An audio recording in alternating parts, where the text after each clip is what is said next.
My parents would have described me bull in a china shop type. So I would run around, very high energy. I tried pushing the boundaries a lot. This is Anthony Tan, co-founder and CEO of Grab. If you've ever had to hail a ride in Southeast Asia, chances are it was through Grab. But this is more than the region's Uber. Perjalanan Grab tidak dapat dipisahkan dari koridor akademik di Harvard Business School pada tahun 2011. Fenomena ini bermula ketika dua mahasiswa pasca sarjana asal Malaysia, Anthony Tan dan Tan Hoi Ling, merumuskan sebuah solusi atas inefisiensi sistem transportasi publik di negara asal mereka. Anthony Tan yang merupakan putra dari CEO Tan Chong Motor, salah satu distributor otomotif terbesar di Malaysia yang memiliki akar keluarga yang sangat kuat dalam industri transportasi. Kakek buyutnya adalah seorang pengemudi taksi, sementara kakeknya merupakan pionir industri otomotif di Malaysia. Meskipun dikelilingi oleh privilege industri otomotif, Anthony Tan justru mendapatkan dorongan kewirausahaannya ketika seorang rekan sekelasnya memberikan kritik tajam mengenai buruknya kondisi taksi di Malaysia. Kritik tersebut menyoroti masalah keamanan yang dialami oleh penumpang, khususnya penumpang perempuan yang mana seringkali merasa terancam saat menggunakan layanan taksi tradisional di lingkungan perkotaan di Malaysia. Hal ini menjadi awal bagi Anthony Tan dan Tan Hoi Ling dalam menyusun rencana bisnis mobile app yang mampu menghubungkan user dengan pengemudi taksi terdekat. Rencana bisnis tersebut yang awalnya dikonsepkan sebagai MyTaxi berhasil meraih posisi runner-up dalam kompetisi New Venture Competition yang diselenggarakan oleh Harvard Business School pada tahun 2011. Pendirian MyTaxi secara resmi dilakukan pada Juni 2012 di Kuala Lumpur, Malaysia, di mana pendirian tersebut menggunakan dana hadiah dari kompetisi ditambah tabungan pribadi dan investasi dari ibu Anthony Tan. Pada fase awal ini, para pendiri harus menghadapi tantangan skeptisme dari keluarga besar Anthony Tan, yang mana mereka mengharapkan ia untuk melanjutkan kepemimpinan di bisnis keluarga. Namun, komitmen Anthony untuk menciptakan dampak sosial melalui teknologi membawanya untuk tetap melanjutkan visi tersebut. Seiring dengan meningkatnya user di pasar domestik Malaysia, MyTaxi menyadari perlunya ekspansi secara regional untuk mencapai skala ekonomi yang lebih luas. Kemudian pada tahun 2013, MyTaxi melakukan rebranding dengan mengubah namanya menjadi Grab Taxi, di mana perubahan nama ini mencerminkan ambisi ekspansi MyTaxi keluar perbatasan Malaysia. Transformasi identitas merek terus berlanjut hingga tahun 2016, di mana akhirnya kata MyTaxi pun dihapuskan sehingga merek tersebut berubah menjadi Grab. Keputusan ini merefleksikan pergeseran visi perusahaan dari yang awalnya hanya sekedar aplikasi pemesanan taksi menjadi platform layanan on demand yang lebih luas, yang mencakup kendaraan pribadi, pengiriman makanan, hingga layanan logistik. Ekspansi regional ini didukung oleh pendanaan besar-besaran dari investor global seperti SoftBank Vision Fund, Temasek Holding, dan juga Microsoft, yang total investasinya itu melampaui angka 10 miliar US dollar. Langkah strategis paling krusial terjadi pada tahun 2015 ketika Grab mengakuisisi operasional Uber di Asia Tenggara.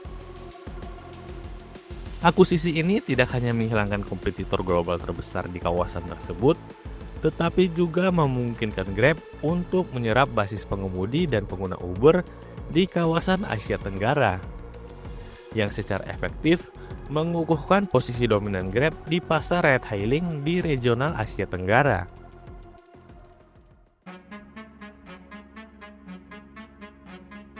Indonesia merupakan pasar paling strategis sekaligus paling kompetitif bagi Grab di Asia Tenggara. Grab secara resmi memulai operasionalnya di Indonesia pada tahun 2014 diawali dengan peluncuran layanan Grab Taksi di Jakarta. Berbeda dengan ekspansinya di negara-negara lain, di Indonesia, Grab harus berhadapan langsung dengan pemain lokal yang sangat kuat. Di mana di Indonesia sudah ada Gojek sebagai kompetitor yang sangat besar, yang sudah memiliki basis user yang sangat besar di Indonesia. Strategi masuk Grab di Indonesia didasarkan pada prinsip keberhasilan Grab di negara lain, yang memiliki kemiripan pasar yang relatif sama. Contohnya, seperti penerapan model layanan sepeda motor yang sebelumnya telah sukses di Vietnam. Keberhasilan Grab di Indonesia sangat bergantung kemampuannya untuk melakukan adaptasi terhadap kondisi lokal yang sangat spesifik. Salah satu inovasi yang paling menonjol adalah solusi terhadap aturan ganjil genap di Jakarta.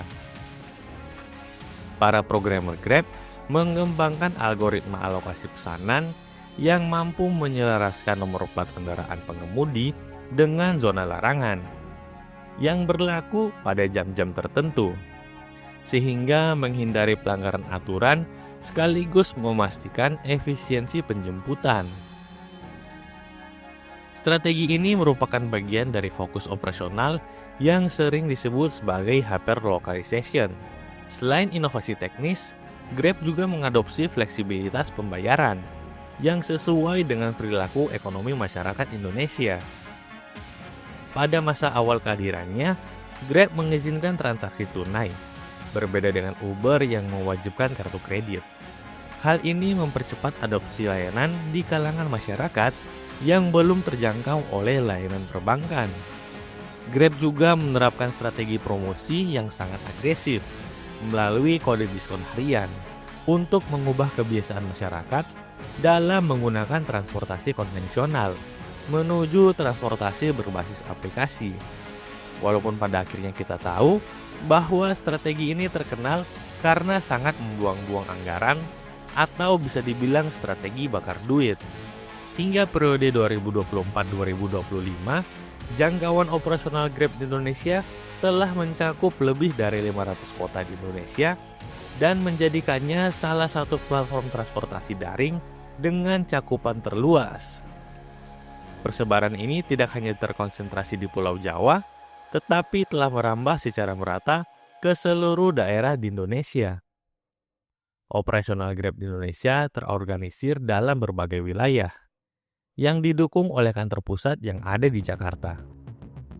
Infrastruktur fisik untuk mendukung jutaan mitra pengemudi Indonesia turut serta dibangun dalam bentuk Grab Driver Centers yang tersebar di berbagai daerah di Indonesia yang berfungsi sebagai pusat pelatihan, pendaftaran, dan layanan bantuan bagi mitra Grab. Grab telah memantapkan dirinya sebagai pemimpin pasar yang dominan di Asia Tenggara, dengan pangsa pasar yang mencapai 55% di sektor mobilitas dan pengiriman makanan. Popularitas ini didorong oleh statusnya sebagai super app yang menyediakan satu pintu akses untuk berbagai kebutuhan harian masyarakat di kawasan tersebut. Berdasarkan laporan kinerja fiskal tahun 2024, Grab mencatatkan pertumbuhan pengguna aktif bulanan yang mencapai 43 juta user. Tingginya popularitas ini juga tercermin dalam pengakuan global, di mana Grab masuk dalam daftar perusahaan otomotif dan utilitas global dan berada pada peringkat ke-27, bersanding dengan perusahaan-perusahaan besar lainnya. Popularitas Grab didukung oleh keberhasilannya dalam menciptakan inklusi keuangan bagi pengguna yang belum terlayani perbankan, di mana lebih dari 60% penduduk Asia Tenggara masih berada dalam kategori tersebut. Melalui Grab Financial Group, perusahaan Grab menyediakan layanan pinjaman, asuransi, dan pembayaran non-tunai yang terintegrasi langsung dalam ekosistem transportasi dan pengiriman. Grab Gotoh tengah dalam proses negosiasi merger dan melibatkan Danantara. Istana membenarkan dua aplikator bisnis layanan ride-hailing Grab dan juga Gotoh akan bergabung menjadi satu entitas tunggal. Salah satu topik paling krusial dalam lanskap bisnis digital Indonesia adalah potensi penggabungan antara Grab dan juga Gotoh. Diskusi mengenai merger ini telah berlangsung secara sporadis sejak tahun 2020, didorong oleh kebutuhan untuk meningkatkan profitabilitas dan mengakhiri kompetisi harga antara Grab dan juga Goto. Jika penggabungan ini berhasil terrealisasi, entitas gabungan tersebut diprediksi akan mengendalikan sekitar 80% hingga 90% pangsa pasar transportasi online di Asia Tenggara, dan juga akan menguasai lebih dari 90% transportasi online di Indonesia dan juga Singapura.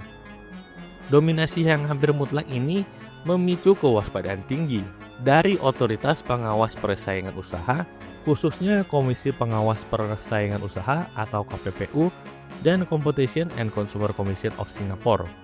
KPPU secara tegas menyatakan bahwa rencana merger tersebut dapat dibatalkan atau diblokir jika terbukti menimbulkan persaingan yang tidak sehat dan merugikan konsumen serta mitra pengemudi. Berdasarkan regulasi di Indonesia, sebuah perusahaan dianggap dominan jika menguasai 50% pasar secara mandiri atau menguasai 75% jika 2 hingga 3 perusahaan menguasai pasar secara kolektif. Dalam konteks rencana merger Grab dan Goto, pangsa pasar gabungan yang mencapai 90% secara otomatis menempatkan mereka sebagai perusahaan yang dominan, yang menguasai mayoritas market online transportation di Indonesia.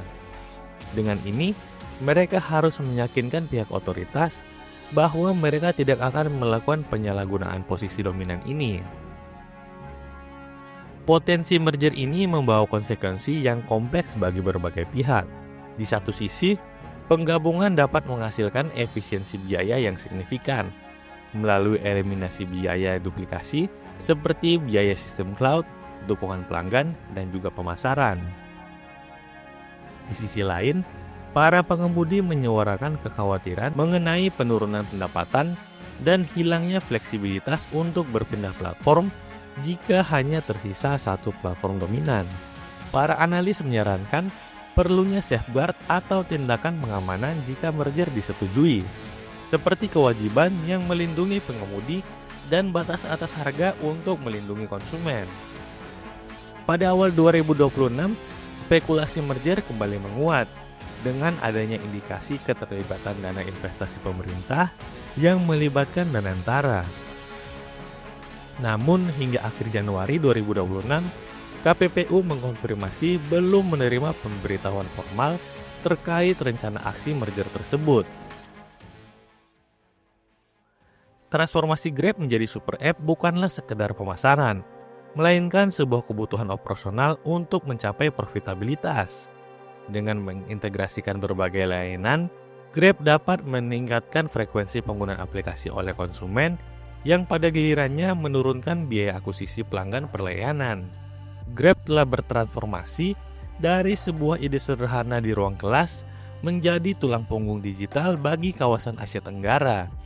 Keberhasilannya di Indonesia didorong oleh kemampuan adaptasi hyperlocal yang kuat, mulai dari penyesuaian sistem pembayaran hingga solusi cerdas terhadap regulasi lalu lintas perkotaan. Dan ya, mungkin itu aja untuk video kali ini. Coba tuliskan pendapat kalian dan pengalaman kalian dengan menggunakan Grab, dan sampai jumpa di video selanjutnya.